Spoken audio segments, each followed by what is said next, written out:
आयशा बात कर रही हूँ। मैं कोयटा से बिलोंग करती हूँ। प्राइम मिनिस्टर इमरान खान साहब से बात करनी। जी जी आयशा बोलें। जी खान साहब, पहली बात तो ये कि आपकी आवाम आपसे बहुत प्यार करती है, उनके इवन बच्चे भी आपसे बहुत प्यार करते हैं। आप जो इकदाम कर रहे हैं हमें आप पे पूरा भरोसा है, लेकिन मसला इतना बड़ा है कि कहीं सुनवाई नहीं होती है। मैं बेवा हूँ, मेरी वालदा भी बेवा है और कोई मेरा बहन भाई नहीं है। 3 साल का मेरा बेटा है। 65 साल की टीचिंग की कमाई से मेरी वालदा ने सिंगल स्टोरी घर बनाया DH रैबर में, लाहौर में, और उसको 2019 में किराए पे हमने दिया। वो उन्होंने कब्जा कर लिया। SSP का भाई था शेख उमर साहब ने मेरा 2020 में दिसंबर में मेरा कब्जा छुड़वाया। अल्लाह ताला उन्हें सेहत तंदुरुस्ती दे, इज्जत दे, लेकिन वो बंदा नतीजे में मुझे 5 लाख का मकरूज करके चला गया। शेख उमर साहब ने हिदायत की थी कि इनका मसला हल करवाएं, लेकिन उनकी ट्रांसफर हो गई। जो नए CCPO साहब थे उन्होंने भी हिदायत की। अब वो सिर्फ अब तक जो है हिदायत ही चल रही है। SSP के भाई होने के नाते कोई मसला हल नहीं हुआ और नतीजा ये निकला कि मेरी वालदा ने इतनी टेंशन ली कि वो कैंसर पेशेंट डायग्नोज हो गई हैं। मेरे पास कफन के भी पैसे नहीं और मैंने बैंक से लोन लेकर अपनी वालदा का इलाज करवा रही हूँ। आप मुझे बताएं, बच्चे को पालूं, पैसे लोगों के दूं मैं लोन के पैसे दूं? कम से कम मेरे पैसे तो मुझे दिलवाए, मैं क्या करूं? और कम से कम सोसाइटी इतनी बड़ी है, उसको इस चीज का पाबंद बनाएं कि जिस तरह अस्करी सोसाइटी वो रेंट के मामलात को देखती है तो ये भी रेंट के मामलात देखे। और कम से कम आप चीफ जस्टिस को हमारी अपील पहुंचाएं कि हमें किस बात की सजा दी जाती है, क्यों स्टे दिया जाता है ऐसे लोगों को, किस बात का स्टे दिया जाता है। मैं आप यकीन करें, कोविड में कोयटा से लाहौर पूरा 1 साल में हॉस्टल में ख्वार होती रही। पूरा 1 साल एक कमरे में हॉस्टल में अपनी वालदा और बच्चे के साथ में रही हूँ कि मेरा घर किसी तरह छूट जाए, लेकिन कुछ नहीं होता था। आपके नुमाइंदों के पास भी मैं गई, जलील होती थी मैं। जी देखिए, ये मैंने अपने पिछले 30 साल में कितनी दफ़ा इस तरह की कहानियाँ सुनी हैं, और ये आप बात ठीक कह रही हैं कि हमारा जो सिस्टम है, जो इंसाफ का निज़ाम है, वो आहिस्ता आहिस्ता काम करना छोड़ गया। और वो जो इंसाफ होता है ना जी, मैं आपको पहले समझा दूँ इंसाफ होता क्या है। इंसाफ तो कमज़ोर को चाहिए होता है, ताकतवर तो अपने आप को कानून से ऊपर चाहता है कि कानून उसके लिए हो ना। ये जो सारा माफियाज़ हैं पाकिस्तान में, जो इस वक्त सब इकट्ठे हुए हैं कि किसी तरह ये गवर्नमेंट चली जाए, इनकी क्या मसला क्या हमारी गवर्नमेंट से? इनका मसला ये है कि कानून के ऊपर रहना चाहते हैं कि अगर ये कानून के ऊपर रहते हैं तो ये मुल्क आगे इसलिए नहीं बढ़ सकता क्योंकि कोई भी दुनिया में जिस मुल्क में कानून की हुक्मरानी नहीं होती वो मुल्क आगे नहीं बढ़ सकता।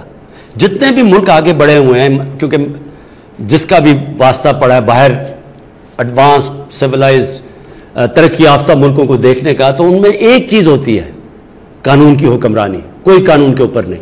वहाँ माफियाज नहीं काम कर सकते, वहाँ कब्जा ग्रुप नहीं चल सकता, वहाँ आपको सिफारिशें नहीं चाहिए होती। आपको प्राइम मिनिस्टर को टेलीफोन करके नहीं बताना पड़ता कि जी मेरे घर के ऊपर कब्जा हुआ है और किसी ताकतवर ने, और हम हैं भी, और अगर कोई आदमी भी नहीं है घर में मदद करने वाला तो उनका क्या बनता है।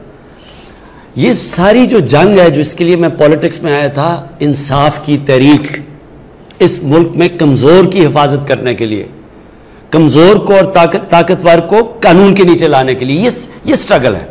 ये सारी जो PDM है ये चाहती है हम कानून के ऊपर हो, हम जो मर्जी करें। केसेस पुराने बने हुए हैं लेकिन हम इनको माफ़ कर दें, नहीं तो गवर्नमेंट करा देंगे।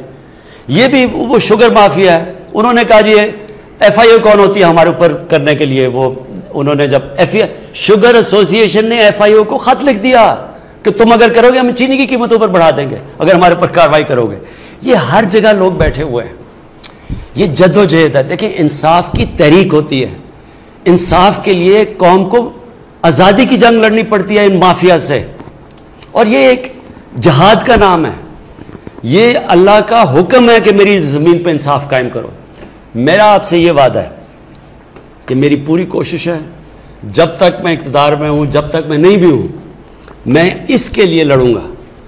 हमने पूरे अपने जो सारा इंसाफ का निज़ाम है, अदलिया के साथ बैठ के रिफॉर्म्स के लिए भी हम तैयार हैं, अपने जो इदारे हैं उनको भी ठीक कर रहे हैं। ये जो अब तक हमारे आने से पहले नैब काम कर रही थी, तो नैब ने कितने लोगों को पकड़ा और हमारे सिर्फ 2.5 सालों में नैब ने कितना पैसा रिकवर किया। मैं सिर्फ इसलिए आपको बताना चाहता हूँ कि इदारों को जब आप मजबूत करते हैं, जब आप उनको रोकते नहीं हैं, तो इदारे कितने बेहतर काम कर सकते हैं। जब अदलिया के अंदर आप इंटरफेयर नहीं करते, डंडे से चीफ जस्टिस को निकालते नहीं, तो अदलिया भी फिर तकड़ी हो जाती है। उसी तरह सारे जो इदारे हैं जब आप उनको अपना काम करने देते हैं तो वो नज़र आ जाता है। क्या मैं सिर्फ इसलिए आपको पहले ये बताना चाहता हूं कि नैब ने 18 सालों के अंदर 2017 तक 18 सालों तक सिर्फ 290 अरब रुपया उन्होंने वसूल किया था, जो चोरी का पैसा है। हमारे 2 सालों के अंदर नैब ने 484 अरब रुपया रिकवर किया। एंटी करप्शन पंजाब ने 10 सालों में, जो पिछले 10 साल थे नून लीग के, उसमें सिर्फ 2.6 अरब रुपया रिकवर किया था। हमारे 2.5 सालों के अंदर जो ज़मीन ही सिर्फ उन्होंने रिकवर किया वो 218 अरब रुपया।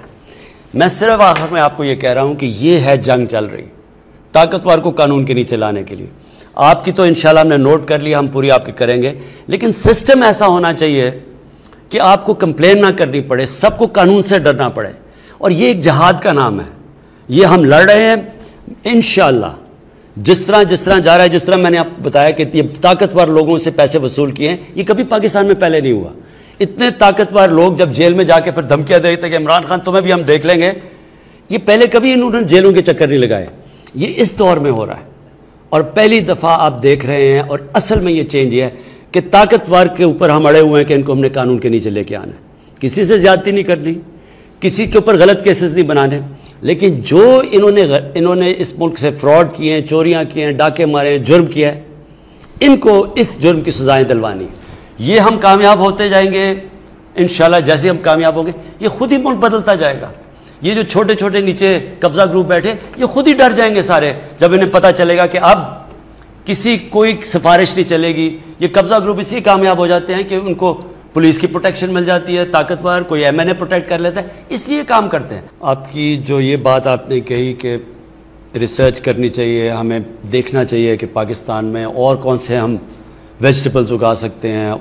अब देखें ना, जैतून है, अब ये हमें क्यों नहीं समझती कि हमारे मुल्क में जितनी जैतून की पोटेंशियल है हम दुनिया को एक्सपोर्ट कर सकते हैं। और वो बेहतरीन ऑयल है, जैतून का जो तेल है वो महंगा सबसे ज़्यादा है वो। तो अब एकदम फैसला पख्तूनख्वा में हुआ और अब ये सारी जगह जैतून लगना शुरू हो गया। और इंशाल्लाह आप देखेंगे 2-3 साल के अंदर हम उस पोजीशन में आ जाएंगे कि जैतून एक्सपोर्ट कर सकते हैं। उसी तरह एक जो सब्जियों में जो सबसे, जिसको किंग ऑफ वेजिटेबल्स कहते हैं, वो है एवोकाडो। अब पाकिस्तान में बेहतरीन जगह है एवोकाडो लगाने की। मैंने अपने घर में लगाए हैं तो मैं तो हैरान हो गया हूँ कि जिस तरह के वो एवोकाडो हो गए हैं। अब हम ये सारी जगह लगा सकते हैं। वो सबसे महंगा फल है, वैल्यू एडेड है, हम ये बेच सकते हैं। मेरा कहने का मकसद ये है कि हमारे मुल्क में 12 मौसम है, 12 क्लाइमेटिक जोन्स हैं हमारे, हम कोई चीज़ भी उगा सकते हैं।